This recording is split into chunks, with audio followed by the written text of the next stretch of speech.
para todos os públicos.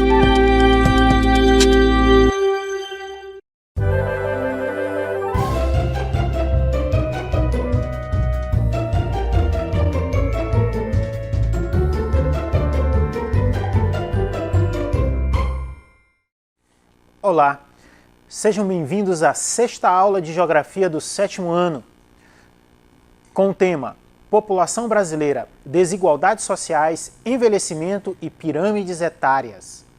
Eu sou o professor especialista Diogo Rogério Martins Ferreira. Sejam bem-vindos. Trago mais uma vez o nosso livro didático de Geografia do 7º ano. Pessoal, nós estamos chegando nas férias, vamos aproveitar as férias para ler um bom livro, escolher um bom livro. Livro de geografia eu particularmente gosto muito, né? Mas pode ser um livro de literatura, um livro de ficção. Vamos aproveitar também para assistir bons filmes, né? Documentários, filmes históricos, filmes geográficos, que tem uma temática interessante, porque isso tudo enriquece o nosso, nossa mente, nosso conteúdo e nos prepara melhor para a vida de estudo. Certo, pessoal? Na aula de hoje nós vamos começar falando sobre população brasileira, desigualdades sociais. Eu trouxe algumas questões para a gente refletir sobre o assunto. Primeiro, podemos falar na existência de desigualdades sociais no Brasil? Será que existe, pessoal? Existem desigualdades sociais entre a população brasileira, que é o tema da nossa aula? Que tipos de desigualdades existem no Brasil? Você poderia me citar alguma? Será que existem desigualdades com relação ao sexo? Entre homem e mulher, existem desigualdades no Brasil? Uns são favorecidos, outros desfavorecidos? Vamos refletir sobre isso? Vamos lá. Pessoal, para iniciar nossa reflexão, eu trouxe uma charge muito legal, né? Vamos olhar essa charge? Olhem essa charge. Qual é o conteúdo dela? Que aspecto das desigualdades sociais estão representados na charge? Vamos ler a charge? À sua esquerda tem um catador de lixo, né? Um pai com um filho que vive de catar lixo, né? A gente sabe dessa realidade, que existem muitas pessoas que vivem de catar latinha, lata, ferro, alumínio, para vender no ferro velho e tirar a sua subsistência, né? Então, à esquerda nós temos um catador carregando o filho num carrinho, coletando lixo, sem camisa, né? Não tem uma camisa para vestir. E a criança pergunta: será que o Papai Noel já leu minha cartinha? Isso é a gravura à nossa esquerda. E à nossa direita? À nossa direita nós temos lá uma família, né, de classe média, no seu carro 0 km, carro bonito, novo, seminovo, né, o novo 0, e aí tem o pai na frente, de cinto, né, com o celular na mão. Ó, o pai dirigindo com o celular na mão. Meu Deus do céu, isso é um perigo para o trânsito. Isso é acidente com certeza. E atrás, a menina também com o tablet dela na mão.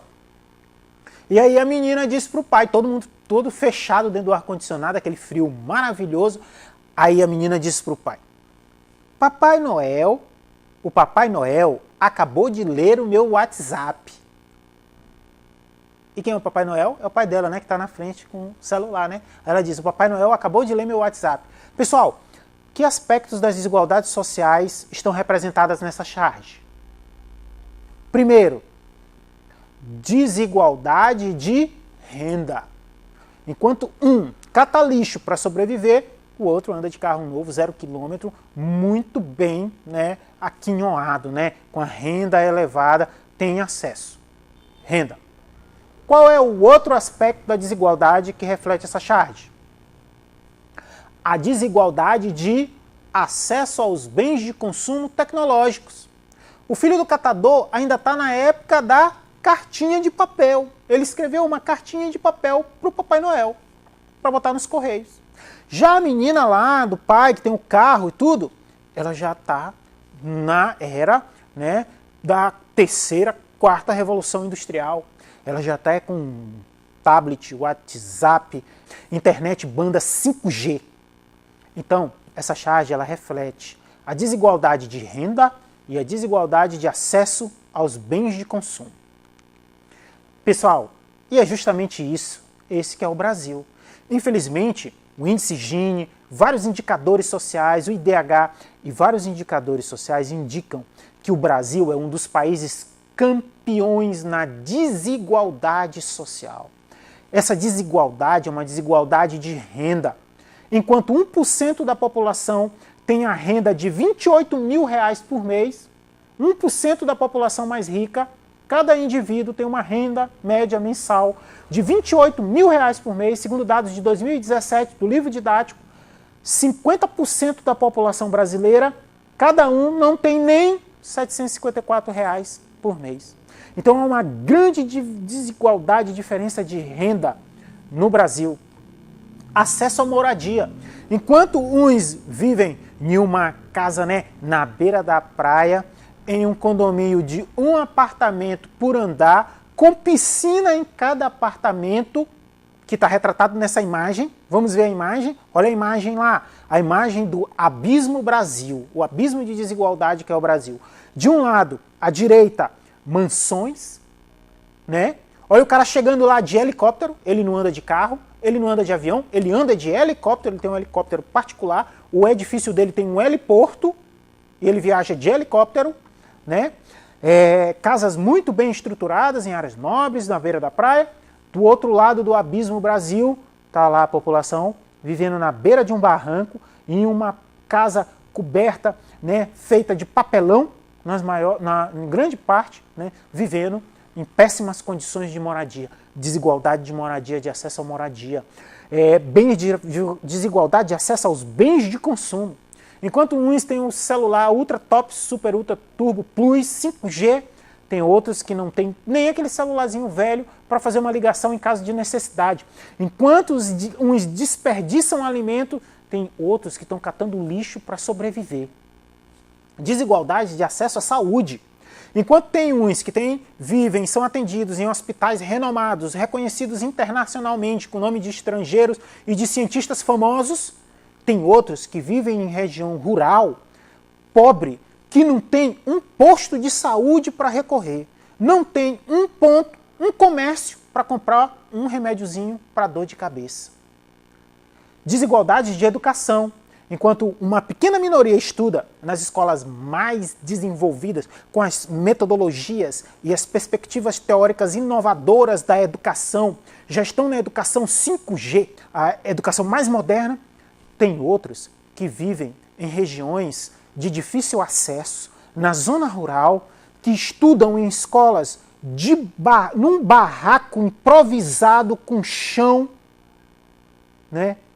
com piso batido em cadeira velha que foi mandada da zona urbana para a zona rural. Infelizmente, essa é a imagem do abismo Brasil. Enquanto uns têm água tratada para consumir, só consome água mineral, tem outros que têm que percorrer 1 quilômetro, 2 quilômetros, com um balde d'água na cabeça para conseguir uma água suja para o consumo.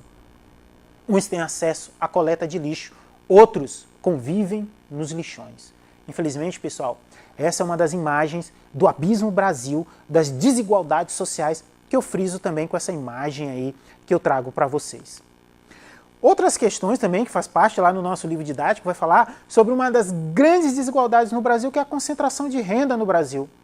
Enquanto uma minoria da população detém a maior parte dos rendimentos, a grande maioria da população se apropria de uma pequena parcela dos rendimentos. Resumindo, poucos têm muito e muitos têm pouco.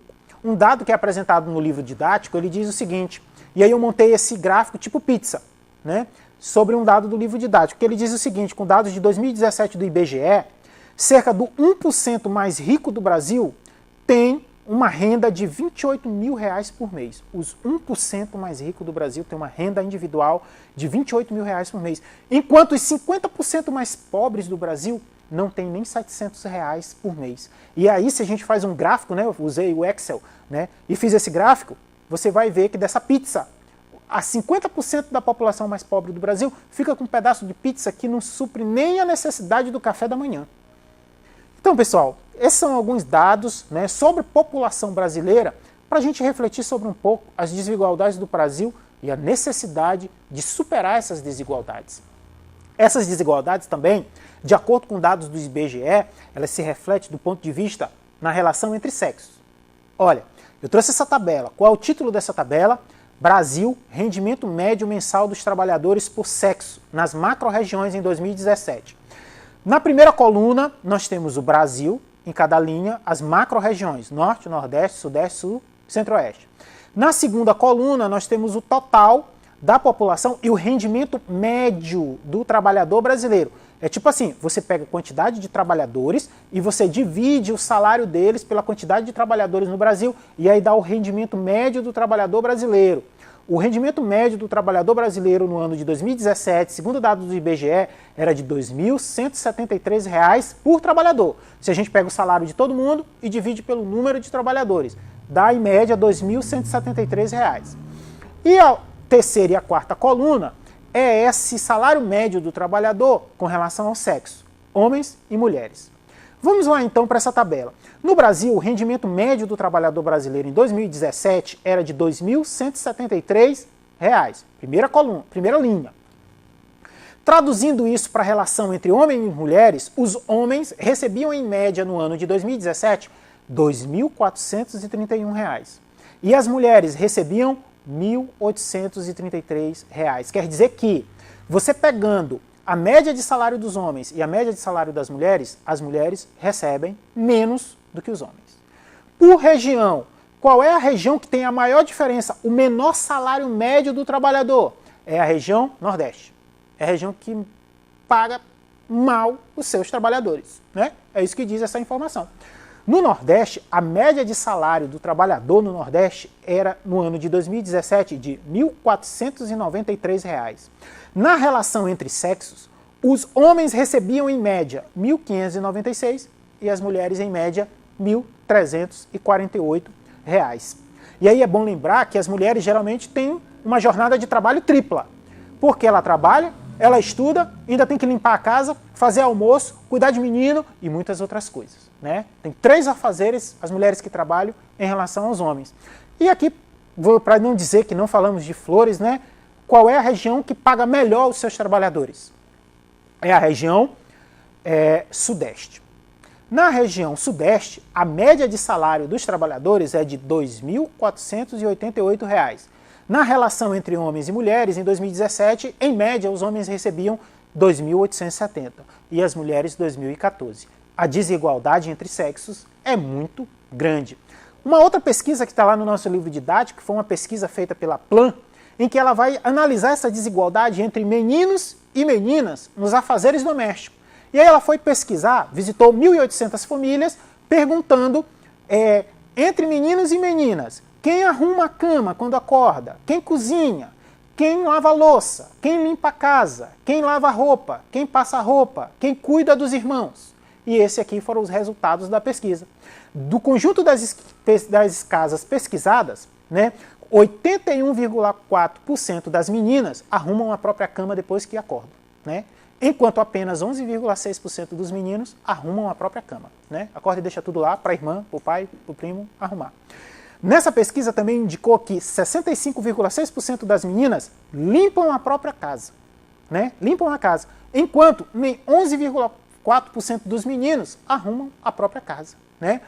Cerca de 34,6% das meninas cuidam dos irmãos, enquanto nem 10% dos meninos têm esses afazeres domésticos. Então, como nós estamos falando aqui de desigualdades na população, são as desigualdades de renda entre os mais ricos e mais pobres, desigualdade de renda entre sexos e desigualdade de renda que se reflete até dentro de casa na divisão das tarefas e dos afazeres entre meninos e meninas. Portanto, o Brasil é classificado entre os 10 maiores países campeões de desigualdade social do mundo. Outro elemento importante para a gente falar sobre a população brasileira é sobre o envelhecimento da população, né? Vamos fazer algumas perguntas aqui. Pessoal, será que a população brasileira está ficando mais velha ou está ficando mais nova, né? Quais as consequências do envelhecimento da população brasileira? Quais os cuidados que nós temos que ter com a terceira idade? Bem, segundo dados do IBGE, uma projeção que o IBGE fez antes da pandemia, era de que até o ano de 2050, quase que 30% da população brasileira seria da terceira idade, idosa. O que quer dizer isso? Que 1/3 da população brasileira até 2050 será de pessoas na terceira idade, acima de 60 anos de idade. Isso aqui é uma pesquisa de antes da pandemia. E aí, com dados do IBGE, foi montada essa tabela aqui do nosso livro didático, né? Qual o título dessa tabela? Brasil, pessoas com mais de 60 anos. Em 1980, o que está na linha são os anos, de 1980 a 2050. Na coluna é o percentual de pessoas com mais de 60 anos. Em 1980, apenas 6% da população do Brasil era composta por idosos. A partir de 2020, esse percentual da população pulou para 14% da população brasileira composta de idosos. E a projeção do IBGE é que até 2050, 30% da população seja composta de idosos. Logo, a população brasileira está ficando cada vez mais idosa. Outro dado importante do IBGE é sobre a expectativa de vida. Segundo essa informação aqui do IBGE, de 1940 a 2016, vem aumentando a expectativa de vida. Em 1940, as pessoas viviam em média 45,5 anos, em média. Ou seja, você pega o número de habitantes e divide pela média, né, pelo total das idades. E aí você tem uma média. Em 1940, a expectativa de vida era de 45,5 anos. A população vivia em média 45,5 anos. A partir de 1991 para 2000, a expectativa de vida aumentou para 70 anos. Em 2016, a expectativa de vida era de 75,8 anos, em média, que uma pessoa vivia no Brasil. O que isso quer dizer? Que a população está ficando idosa. E aí vocês poderiam me perguntar, por que a população brasileira está ficando idosa? Pessoal, de 1940 para cá, houve uma substantiva melhoria nas condições da saúde, é o que explica o aumento da expectativa de vida, principalmente com o Sistema Único de Saúde. Mais acesso a medicamentos, hoje, né, pelo SUS, você pode ter o acesso ao medicamento, vacinação, olha a senhora lá, a idosa sendo vacinada com orgulho, né? Vacina sim, mais do que nunca. Ampliação do atendimento médico hospitalar, atendimento médico em postos de saúde que vem, né, se ampliando. Ou seja, pessoal, a população está envelhecendo porque houve uma melhoria nas condições gerais de vida. E isso faz a população aumentar. E o aumento da expectativa de vida é um grande indicador de avanço social, que as condições de vida da população está melhorando. No entanto, para garantir que essa população idosa tenha boas condições de vida, é necessário investimento e apoio à terceira idade, aos idosos, né? Em infraestrutura, acessibilidade, acesso a medicamentos, à saúde, para que essa população continue assim, linda e bonita, como os idosos aqui que eu trago nessa imagem, feliz da vida e realizado. Logo, os nossos idosos que dedicaram a vida construindo essa sociedade, dedicaram grande parte da sua vida trabalhando para nós. Não é isso? Infelizmente, pessoal, a população idosa vem aumentando no Brasil e também vem aumentando os casos de abuso e violência contra os idosos. Essa violência pode ser de várias formas. Violência psicológica é quando você agride verbalmente um idoso, agride ou faz um gesto ofensivo para uma pessoa idosa, com o objetivo de aterrorizar, de humilhar, de restringir a liberdade ou de isolar o idoso do convívio social. É a violência psicológica. Outro tipo de violência contra o idoso é o abandono, a ausência, tanto da família, tanto quanto do Estado, de garantir o apoio, né, e a prestação de socorro à pessoa idosa, a proteção do idoso, assistência ao idoso. É quando a família ou o Estado, né, se ausentam desse seu papel que é obrigado por lei. E aqui eu trago a imagem de uma campanha do Ministério Público do Maranhão, né, que traz a seguinte fala aqui na campanha do Ministério Público: me falaram que eu não presto mais para nada. Isso é violência psicológica contra o idoso. O idoso dedicou a vida inteira pela nossa sociedade e é isso que a gente dá de troca para eles, pessoal. Outro tipo de violência contra o idoso é a negligência, recusa ou omissão de cuidados devidos, necessários à pessoa idosa, por parte dos responsáveis. É você deixar ela lá jogada e não dar o apoio que ela precisa naquele momento. É a violência financeira ou econômica que hoje aumentou muito. Violência financeira e econômica contra os idosos. É a exploração imprópria ou ilegal. Olha, é a exploração imprópria ou ilegal ou uso não consentido pela pessoa idosa de seus recursos financeiros e patrimoniais. Ela tem direito a decidir sobre seus bens materiais. Ninguém pode se apropriar disso sem o seu consentimento. E aqui eu trago a imagem, né, de uma campanha feita pelo governo de violência contra o idoso. Não se cale, disque 100, denuncie. Não precisa ser filho, não precisa ser irmão, não precisa ser pai, não precisa ser mãe, não precisa ser amigo. Você viu de violência contra o idoso? Denuncie. Disque 100. A população brasileira está envelhecendo e nós temos que garantir as condições dessas pessoas que passaram a vida trabalhando por nós, de que eles tenham uma terceira idade saudável e feliz. Porque é isso que todos nós queremos. Bem, por fim, na aula de hoje nós vamos falar sobre uma questão muito importante na aula de geografia sobre população, que são as pirâmides etárias. Você já ouviu falar de pirâmide etária? O que são pirâmides etárias? Para que servem pirâmides etárias? Qual a importância das pirâmides etárias para o estudo da população? Pirâmide, você sabe que é pirâmide, né? Pirâmide lá do Egito, né? Os maias, os astecas também faziam pirâmides. Mas a pirâmide, ela é uma pirâmide etária. Por quê? Bem, que é uma pirâmide etária ou pirâmide de idade. Pirâmide etária é a mesma coisa que pirâmide de idade. Em geografia, nós não dizemos faixa de idade, nós dizemos faixa etária, certo? É o termo correto da demografia. Não é faixa de idade, é faixa etária. Então é uma pirâmide etária, é uma pirâmide que representa as faixas de idade de uma população. O quantitativo, a proporção de pessoas em uma população por faixas de idade. O que é a pirâmide etária ou a pirâmide de idade? É um gráfico que apresenta a distribuição da população por sexo e por faixas de idade ou faixa etária. Vamos para essa pirâmide etária? Nessa pirâmide etária, pessoal, a pirâmide etária ela é sempre dividida.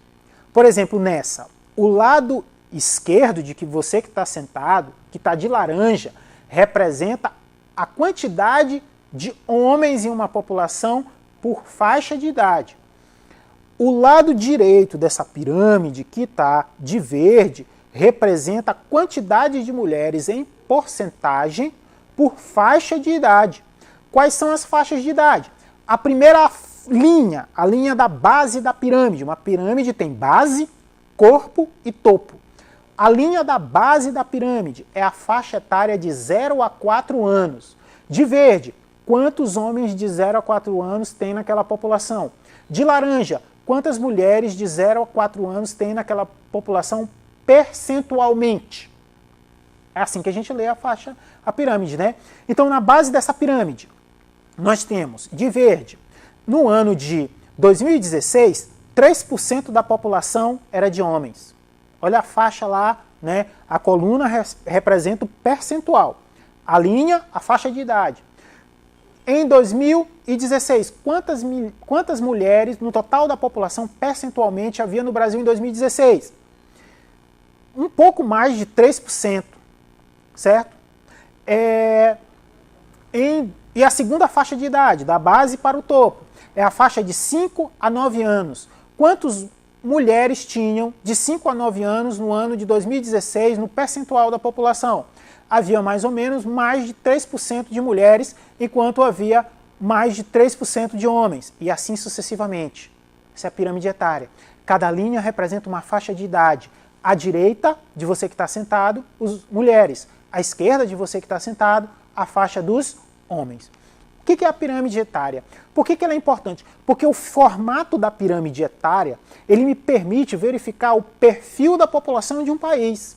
Por exemplo, se a pirâmide etária tem a base larga e estreita o topo, quer dizer que a população é predominantemente jovem.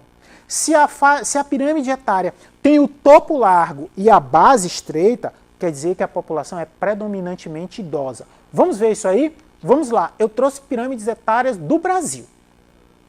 Essa pirâmide etária aqui do Brasil é de 1990. prestem atenção, a base é larga. Ou seja, a base é larga, o número de pessoas de 0 a 19 anos é grande nessa população. A base, a parte inferior da pirâmide, né, é a parcela da população formada por crianças e jovens. Então quer dizer que tem muita criança e tem muito jovem. No Brasil tinha muito mais criança e jovem em 1990. Quer dizer que a população tinha muitos filhos. A taxa de natalidade era alta. Grande número de crianças e jovens. Isso o Brasil de 1990. Nessa daqui é o Brasil agora, né, da década passada, 2012 até 2016. Nessa pirâmide etária, percebam que o corpo da pirâmide, que é essa região que tem as setas, a parte intermediária da pirâmide, a população de jovens e adultos com idade entre 15 e 59 anos, né, é grande. Quer dizer que a população é maioria de adultos, que é a característica da população brasileira. A maioria de adultos. Então o corpo da pirâmide é largo. Logo, quando a gente olha uma pirâmide dessa com corpo largo, quer dizer que o número de adultos é maior do que o de idosos e maior do que o de crianças e adolescentes. Quer dizer que a natalidade é baixa e a maioria da população é adulta. Agora tem um outro tipo de pirâmide em que o topo da pirâmide é largo. Quando o topo da pirâmide, né, a parte superior da pirâmide, representa a população de idosos com idade igual ou superior a 60 anos. Quer dizer que grande parte da população é idosa.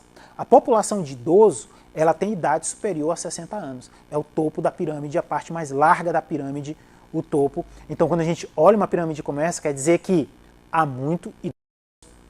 E o número de adultos e de crianças é menor. Certo, pessoal? Muito bem. Então, pessoal, essa é a ideia da pirâmide etária. Peguem o livro de vocês, estudem mais um pouquinho sobre isso. Para concluir a nossa aula, pessoal, conhecer os aspectos da população brasileira ajuda-nos a compreender o espaço geográfico que nós produzimos, fornecendo o conhecimento necessário para transformar o nosso país em um lugar melhor para todos, independente, né, de nossas diferenças. Muito obrigado e até a próxima aula e boas férias!